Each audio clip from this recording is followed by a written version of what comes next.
우리 할렐루야 샬롬 하고 인사합니다. 할렐루야 샬롬 샬롬 샬롬 샬롬 샬롬. 하나님 사랑합니다. 여러분 주 안에서 사랑합니다.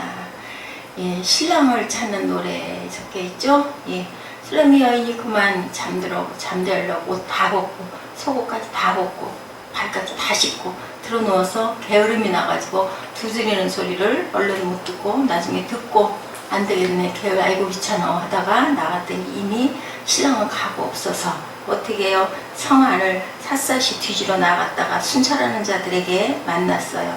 그랬더니 나를 때려서 상하게 하고 성벽을 파수하는 자들이 나의 겉옷을 벗겨 가졌도다 라고 나옵니다. 예, 큰 곤욕을 당하는 부분이에요. 신랑을 문을 빨리 열어주지 않아서 마중을 하지 못하다 보니까. 그리고 이제는 하소연하죠. 예루살렘 딸들아, 너희들 내 사랑하는 자를 만나고 내가 사랑함으로 병이 났다라고 그렇게 좀 얘기해달라. 계시록 3장에 있는 말씀이죠. 문 밖에서 내가 너를 향하여 문을 두드리려니 말씀과 같은 말씀입니다. 초기 예배소 교회 매우 좋은 교회였죠. 사도 바울이 3년 동안 눈물로 개척하고 특히 사랑과 정성을 많이 쏟은 그러한 교회입니다. 이 교회 강단에서 사랑을 외치기도 했죠. 이 교회를 통하여 주변의 많은 도시들이 복음을 받아들여서 교회를 세워나가고 소아시아 지역의 모교회로 자리매김을 하기도 했는데 많은 이단들과의 싸움에서 교회는 큰 영향을 행사하기도 했습니다. 근데 언제부턴가 알 수 없지만 주님을 향한 사랑이 점점 떨어짐으로 마침내 주님께 경고를 받죠. 너를 책망할 것이 있으니 너는 처음 사랑을 버렸느니라. 그러므로 어디서 떨어진 것을 생각하고 회개해서 처음 행위를 가지라 라고 말씀합니다. 만일 그러하지 아니하면 회개치 아니하면 내가 내게 임하여 내 촛대를 그 자리에서 옮기리라. 계시록 2장 4절에서 5절 말씀입니다. 에베소 교회는 끝내 주님을 향한 처음 사랑을 회복하지 못하고 그만 폐허가 되고 말죠.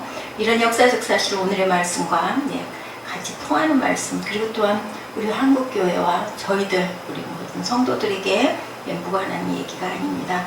솔로몬과 술람미 여인과의 첫사랑은 굉장히 뜨겁고 열렬했는데 결혼하고 술람미 여인이 예루살렘 궁중에서 평안한 생활을 시작하면서 그만 애정이 식어지고 권태기에 돌입하게 됩니다. 우리 모두가 결혼하면 한 번씩 겪죠. 크고 작게 강하고 약하게 겪습니다. 이런 현상이 성도의 영적 생활도 그러하다. 우리가 대입해 생각해 봅니다. 처음 교회 나와 예수 믿고 은혜를 받았을 때는 정말 너무 좋죠. 마음 너무 펄펄 뛰게 좋고 은혜 받은 사람들인 경우에 물불을 헤아리지 않고 첫사랑의 열매를 열심히 심기도 하고 열심히 전도도 하고 열심히 사랑하고 새벽 예배도 나오고 합니다. 시간이 지나면서 서서히 열정이 식어지고 신앙의 권태기에 접어들게 되고 더 좋은 교회 없을까? 더 좋은 말씀은 없을까? 누가 나를 좀 더 섬겨주고 알아주는 그런 데는 없을까? 내가 이만큼 하는데 이런 마음이 들고 일어나죠. 그러다가 같은 교회에 나가는 성도나 아니면 뭐 전도사님이나 목사님이 어떤 삐끗한 설교를 하다가 그게 딱 내 마음에 시험으로 꽂히게 되면 그만 발길을 돌려서 이 교회 저 교회에 기웃거려 보게 됩니다. 신앙이 큰 위기죠. 에베소 교회처럼 처음 사랑을 회복하지 못하면 불행해지기 쉽고요. 왜 이걸 도대체 어떻게 쓰면 좋을까?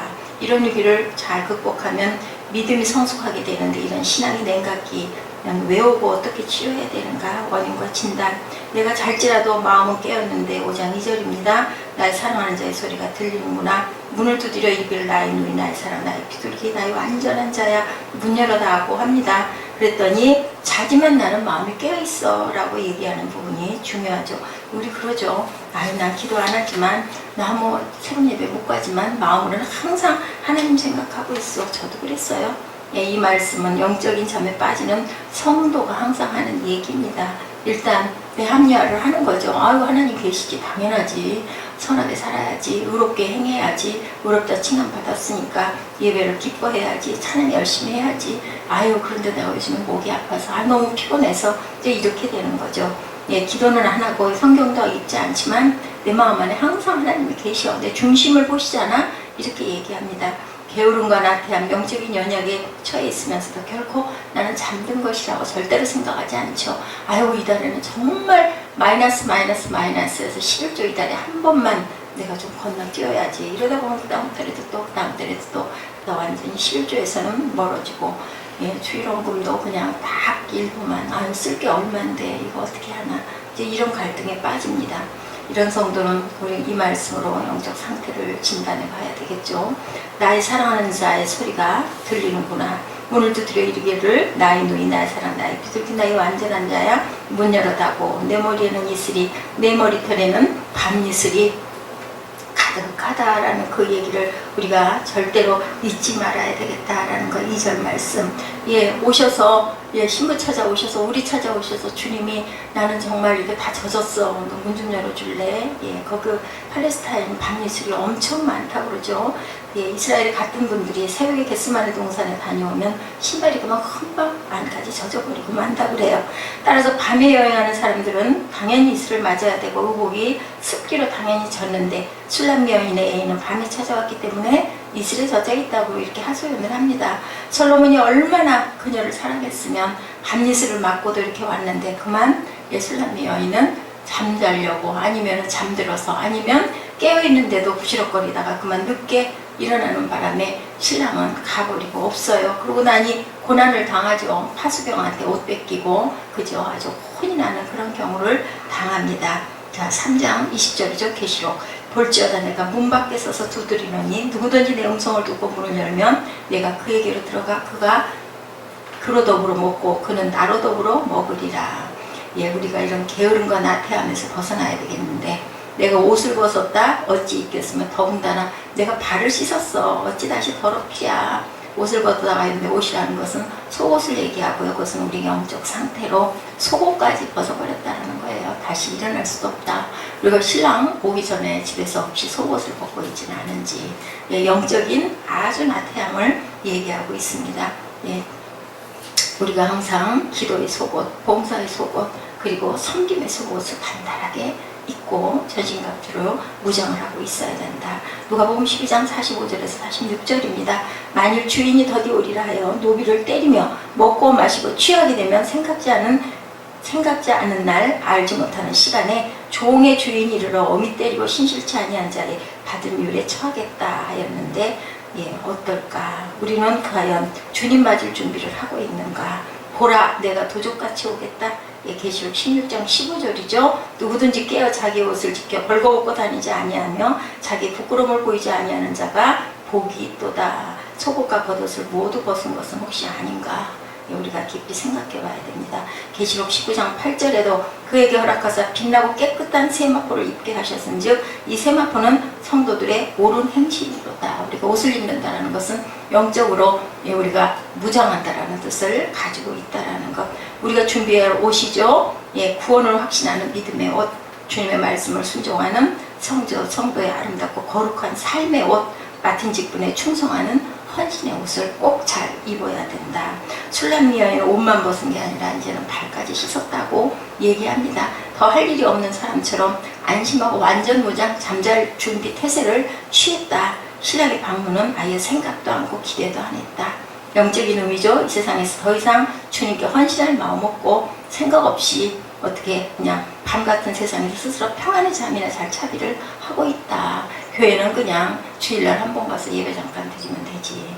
무사한 일 속에서 세속에 빠져 타락과 죄의 깊은 잠을 자고 있다는 것을 의미하는데요. 직분 맡은 직분자들 중에 발을 씻은 사람들이 엄청 많다라는 거예요. 예, 그것으로 그냥 막 자기 가슴을 넓히는 일, 그리고 막 그것으로 인하여 나는 남과 달라 이런 교만이 틈을 타는 수가 너무나 많습니다. 주님을 향하는 발을 씻고 세상으로 향하는 발을 빠르게 움직이고 있지는 않은지, 모처럼 찾아온 애인을 술람미 여인처럼 세상에 잠을 자기 위해 홀대하고 있지는 않은지 이스라엘 백성들이 그랬죠. 심지어는 못 받기까지 했습니다. 문틈으로 손을 넣었다고 그래요. 손을 들이밀며 내 마음이 동화에서 이제 손가락이 문틈으로 들어오는 걸 보고는 그때서야 일어났는데 이미 신랑은 가고 없었다. 예. 잡히시던 날 밤에 3번이나 주님을 모른다고 부인한 베드로의 눈을 마주쳐 그에게 회개의 기회를 준 것. 예. 바울의 경우와 다른 것으로 믿는 성도가 올바른 신앙의 길을 가지 않을 때 손을 내밀어 돌이키게 하는 손이다. 사울에게도 그렇게 다가오신 그러한 바울이 된 경우입니다. 우리가 꼭 기억해야 될 것. 주님의 음성이 들려오면 만사 제치고 문을 열어서 마중해야 된다라는 것. 만일 응답의 시간이 늦으면 주님은 택하신 자를 부르시기 위해서, 성도의 회개를 위해서, 때를 기다리기 위해서 기다리시다가 나중에 견디다 안 되면 나야 하고 손 내미시는데, 예, 이럴 때 우리가 정말 빨리 마음에 회개해야 될 것이다. 예, 모처럼 신랑의 길을 찾아왔는데 몸만 앞게 안 열어준 것에 대한 자책감에 마음이 비통해져서 슐라미 여인은 마지막 순간에야 마음이 동하였다 했는데 이미 때는 늦었다.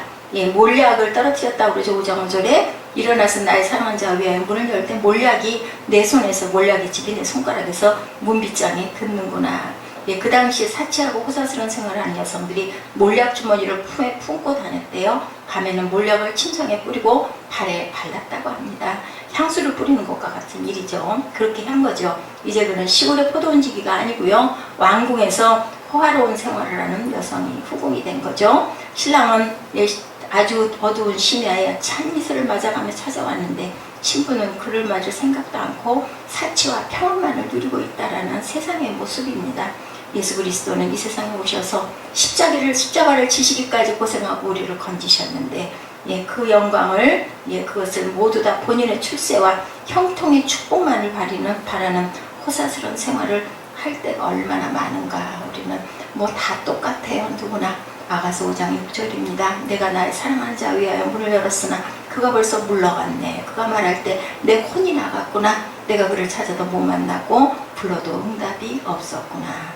이렇게 주님을 향하여 충성하지 못하고 세상에 단잠을 자는 성도가 직면하게 되는 현실이라는 것을 우리가 꼭 깨달아 알기만 하면 안 되죠. 돌이켜야 되겠죠. 내가 어떤 부분이 그런가 돌이키시기 바랍니다. 슐라미 여인이 뒤늦게 문을 열었을 때 솔로몬이 물러간 것처럼 우리에게 주님의 축복이 아주 떠나가 버리게 해서는 안 되는 거죠. 호세아 5장 6절입니다. 저희가 양떼와 소떼를 끌고 야훼를 찾으러 갈지라도 만나지 못할 것은 이미 저희에게서 떠나셨습니다.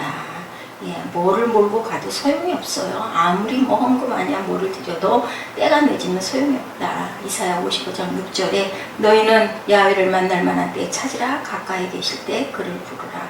그러다 보니 결국은 어떻게 해요? 봉변을 당해요. 곤욕스러운 현실입니다. 예, 성중에서 7절이죠.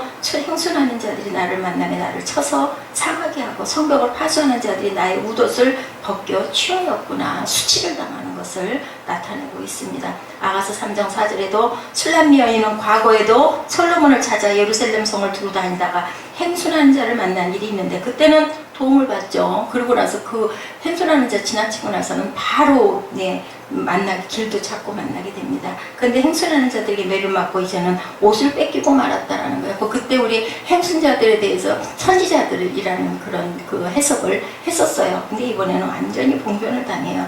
사랑의 주님을 저버리고 세상으로 간 타락한 신자들. 처음에는 모든 것이 잘 되고 자유롭죠. 너무 자유롭죠. 예배 일주일에 몇 번씩 드리고 막 구역 쫓아다니고 너무너무 정신없었어.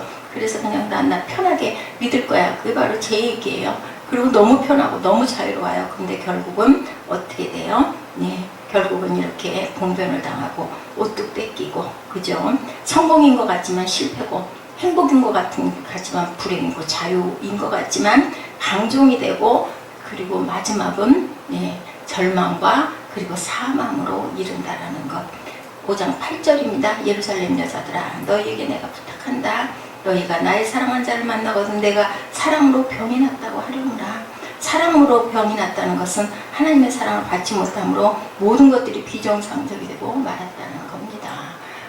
저는 이정현 자매 아주 매일매일 예배 때마다 볼 때마다 너무너무 안 됐기도 하고, 정말 저 괜찮아질 텐데, 저 뇌파 검사를 그렇게 종일 했다고 와가지고 얘기를 하던데, 그게 뼈로 인한 문제가 아니라 약을 오래 먹어서 그럴 수도 있다라는 얘기를, 진단을 받았다고 합니다.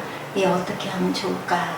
옷을 벗지 말고 깨어 주님과 동행해야 되겠죠. 세상은 어차피 환란이고 공고함이에요. 조금 더 편하면 뭐하고, 조금 더 잠도 잘 자면 뭐하겠어요.